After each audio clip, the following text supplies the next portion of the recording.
बात करते हैं जोधपुर के उस चर्चित मामले की जिसने पूरे मारवाड़ को झकझोर कर रख दिया था। साध्वी प्रेम बाइसा की रहस्यमयी मौत का राज अब धीरे धीरे बेपर्दा होने लगा है। एसआईटी की जांच में जो तथ्य निकलकर सामने आए हैं, उन्होंने न केवल सिस्टम पर सवाल खड़ा किया है, बल्कि एक सफेदपोश चेहरे की लापरवाही को भी उजागर कर दिया है।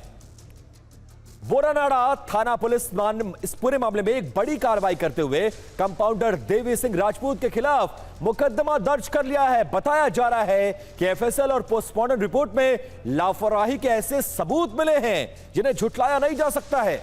एसआईटी की रिपोर्ट के बाद अब पुलिस का शिकंजा कस चुका है। पुलिस अब इस मामले में हर उस कड़ी को जोड़ रही है जो इस लापरवाही के लिए जिम्मेदार है।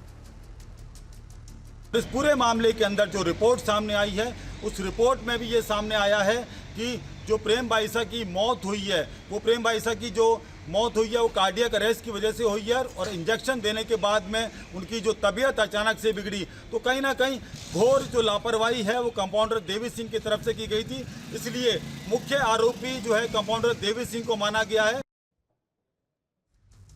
इसीलिए सवाल खड़े हो रहे हैं कि कंपाउंडर वाली थ्योरी कौन सी है और कौन है साध्वी का कातिल। पुलिस इस मामले में कई पहलुओं से जांच कर रही है। एंगल क्या है, देखिए, मेडिकल प्रोटोकॉल का उल्लंघन किया गया है और जांच हो रही है इंजेक्शन देने वाला योग्य था या फिर नहीं है।